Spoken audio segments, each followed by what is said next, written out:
If you hadn't heard, Google and Yahoo are in the middle of doing a serious crackdown when it comes to email marketing in 2024. So, in this video, I'm going to share 5 steps that you can take to avoid your emails ending up in the spam folder moving forward. The first thing that I want to touch on is why email marketing is a must. The reality is, it's traffic that you own, and it's almost free to run versus any other channel available to us. This is why it actually provides, on average, a 40x return on investment, arguably the most profitable channel that we have access to. Now, that being said, it's also 2.5 times better when it comes to conversion rates than organic Facebook reach, which means if you have 1,000, 10,000 followers on Facebook and you make a post, only about 2% of those followers are going to see that post in their newsfeed, compared to if you had sent out that list of 1,000, 10,000 people an email. That is why it is such an effective tool. And this is why email follow-up is key when it comes to converting the majority of people who don't buy or book a call with you. Now, the reason why I bring this up is because of how profitable email marketing has led to a explosion of more and more spam emails and phishing emails. Here's what I mean. Here's some stats on spam. In 2021, 45% of the 319 billion emails being sent daily were deemed as spam emails. Now, of those emails, the most common type were marketing and advertising emails, which accounted for 36% of the spam emails. Scams and fraud, that actually only comprised about 2.5% of all the spam email taking place, but identity theft, which is known as phishing, makes up about 73% of that amount.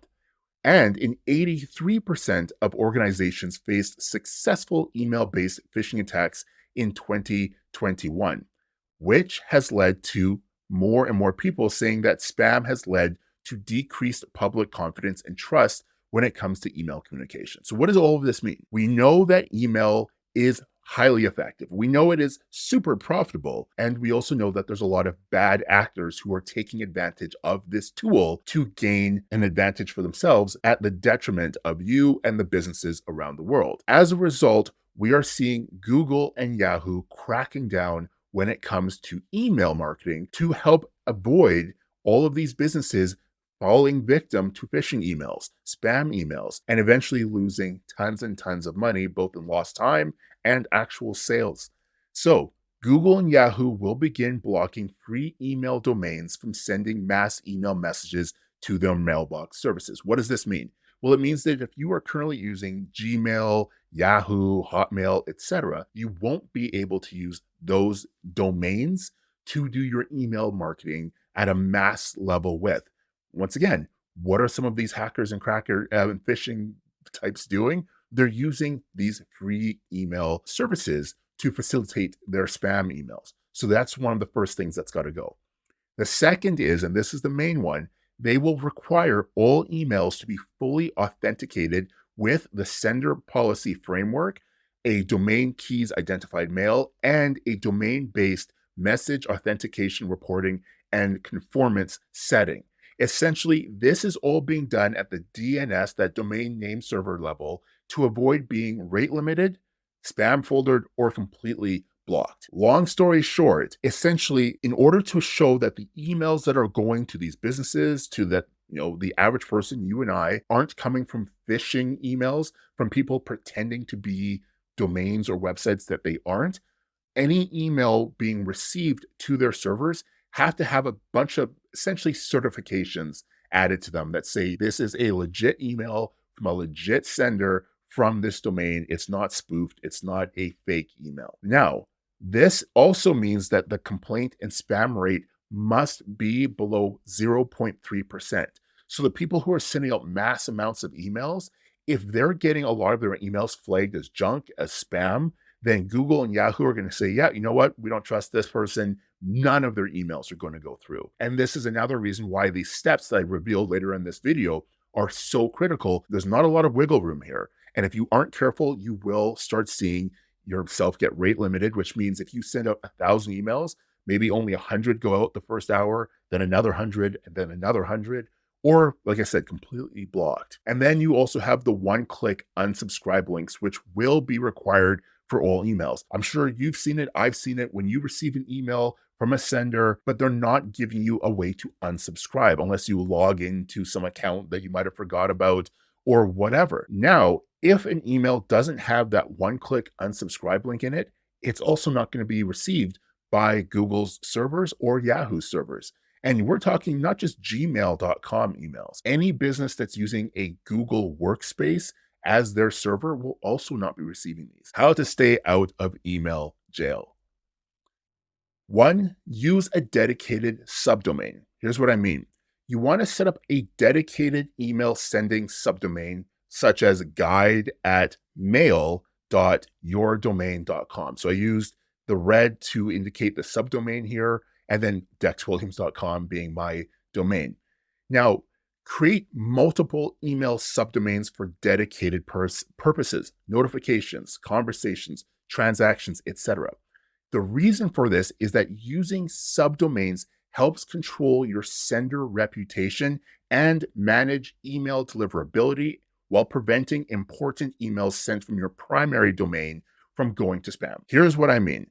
If all you are doing is using your primary domain, so let's say dexwilliams.com, if I use that for my one-to-one email conversations from my phone, from my computer, and I'm also using that same domain for my sales and marketing emails, if somehow my emails were to get flagged as spam, it gets a lot of complaints, whatever, I also risk having my actual business emails from my main domain getting in that flagged zone and getting rate limited, ending up in the spam folder, or even straight up just getting blocked completely. Now, by using a subdomain, it's actually kind of being treated as a completely different domain, which is why having mail.dexwilliams.com means that should that mail.dexwilliams.com, for whatever reason, end up with a poor reputation, a poor sending reputation, it's not going to affect my primary communication email, and I can just create another subdomain. Now, when I mentioned having multiple email subdomains for dedicated purposes, this also helps to alleviate issues where your notification emails for transactions, etc., are ending up in the spam folder because your marketing emails may have ended up going to a group of people who all flagged it as spam, and now all of your emails are affected. Having multiple subdomains for multiple different purposes just helps spread that risk out and also maintains your reputation as high as possible. And this is nothing new. Here are some real world examples. You can see Apple. Apple's emails, when they're sending them out, will either use no reply at email.apple.com, or if it's a news update on Apple products, etc., it will actually come from news at insideapple.apple.com. And you can see the same that Google does the exact same thing, and it's their servers that are following these best practices. So if you're getting information from your Google accounts, it's coming from an accounts.google.com subdomain, as opposed to community documentation notifications, which come from docs.google.com. You can see the example for booking.com and Skype. Long story short, if you aren't using subdomains for your email marketing, for your notifications, for your follow-up, then you are putting your entire domain at risk. And that is not something you want to risk, especially when it comes to the one-on-one conversations that you might be trying to send out to get a hold of customers, of potential clients, etc. Hopefully that makes sense. If it doesn't, comment below. But I will be doing a walkthrough of this in the next lesson of this case study. So make sure to stay tuned for that. Now, the next step, as I mentioned before, is to add that SPF, DKIM, and DMARC record to your domain name server settings.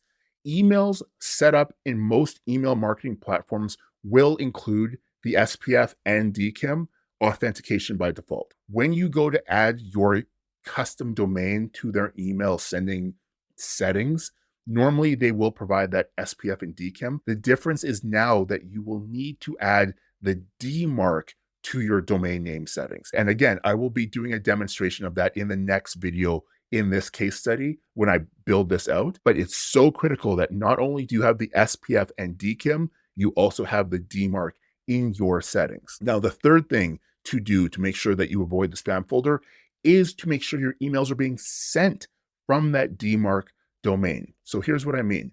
To ensure maximum deliverability, only send emails with a from name and address that matches the same domain with that DMARC activated that we just did in that last step. So if you create, let's say, news.yourdomain.com, and you want to send out emails regarding news, then make sure that that sending name is from news update at news.yourdomain.com. If you are sending it from any other of those domains and it doesn't have the DMARC activated, it's going to be flagged. The reason being is in a lot of these platforms, for example, I could enter in my from name as Tim Cook at apple.com, but clearly it's not coming from Apple's servers. And that's where you get those phishing emails that are pretending to be Netflix, that are pretending to be Amazon, et cetera, et cetera. So make sure that whatever name that you set up for DMARC is the same name that you are sending from. Otherwise, you will trip the phishing spam flag warning and your emails may not get delivered. Now, again, when we talk about avoiding sending spammer signals, things to keep in mind, using URL shorteners, which has always been really common, is going to be something that you're going to want to avoid moving forward. The reason being is that any other links from domains that may have already been flagged for spam or phishing complaints can then increase the chance of your emails being added to that same category. So to be safe, your best practice will be to redirect any links that you want in your emails from your own domain instead. So if you've got a resource that you're sending them to, don't use bit.ly to send it out. Use your domain and add a redirect link on it. Or if you are sending them to a YouTube video or some other resource, make sure that you are using a link based off of your domain that then sends them to there. If you don't, just realize that whatever domain that you are linking to from within your email puts you at risk if it were to get deemed as being a malicious website, fake, spamming, you name it. That being said, also avoid email blasts that are infrequent. So if you're only sending out an email once a month to your entire list, that sends off a poor reputation signal to the email sending providers, the mailbox providers, as opposed to you sending out regular emails once a week, once every couple of days, like a normal person would. Sending out mass blasts of emails is something spammers do, right? So it's all about avoiding that spammer signal. Be more consistent, send out more regular emails. Avoid frequent delivery to non-existent junk email addresses, which is known as a bounced email, by verifying all the emails before sending to false contact addresses that may be submitted. We've all seen it. We may have all done it, right? You want to get a free report. You want to get access to a webinar. So you enter in a fake email, blah, blah, blah at test.com. Well, it was great for you. You might have got access to that resource. But if that website, if that platform then continues to try and send emails to the fake email that you provided, it's going to look like a spammer, because why are you trying to send emails to an account that doesn't exist? So in the past, it was kind of 50-50 whether or not you should, confirm an email before sending stuff. Moving forward, you absolutely are going to want to confirm every email address that you receive before you continue to send additional emails to them. And at the same time, make sure that you're maintaining a minimal complaint rate in the process. It is critical for your sending reputation to avoid looking like a spammer. So if people aren't engaging with you, well, that is all the more reason to stop sending them emails, because they are most likely going to just start flagging it as junk, as spam, and then that's going to affect your reputation. Speaking of which, stop sending to unengaged contacts. Long-term deliverability is mainly based on behavioral activity and not the technical setup. Here's what I mean. Yes, we want to have the SPF, the DKIM, the DMARC all set up. All great. Yes, we want to have the unsubscribe links. Yes, we want to have the confirmation of emails. All of that is great. But at the end of the day, if they aren't clicking the links in your emails, if they aren't replying to your emails, those are the signals the mailbox providers are looking for to determine whether or not you are legit or if you are just spamming your list. So to avoid ending up in the bad books, if you notice people aren't engaging with your emails, you need to stop sending to them and realize that people decide if they will engage with your emails based on the from name, the subject line, and the preview text. So if you're sending an email and they don't recognize the from name, or the subject line doesn't really strike their interest, or the preview text kind of gives everything away, then realize that you're going to have less people opening your emails, clicking the links, etc. And that's going to end up with you being in the bad books. As I said, use a double opt-in to ensure you have permission to email and that it's being sent to the correct person. People mis-enter emails all the time. Don't assume it's correct. Use that double opt-in to make sure that you, A, are sending it to a valid email, but two, also, I guess, B, make sure that you're sending it to someone who wants to continue receiving emails. So make it very clear in that first email, hey, just click the link in this email to confirm that you do wish to receive additional emails moving forward that provide value, blah, blah, blah, blah, blah. And realize if they aren't engaging over an extended period of time, you need to create automated triggers to remove them from your list. All right. And this is something that's really simple to do. And again, I will show you that in the next lesson within this case study, as well as a lot of the setup of the DKIM, the SPF, the DMARC, all of that. So you have an idea of how it's supposed to look moving forward. If you don't already have access to the case study, use the link below this video, get access right now, and take advantage of seeing over my shoulder as I build out all of these steps so that you can leverage them in your own business. If you found value in this video, hit that like button, leave a comment below. Let me know if you want me to create more videos like this moving forward, and I would be glad to. And in the meantime, you might want to check out this video right here that has additional information that you will find valuable. I'll talk to you soon.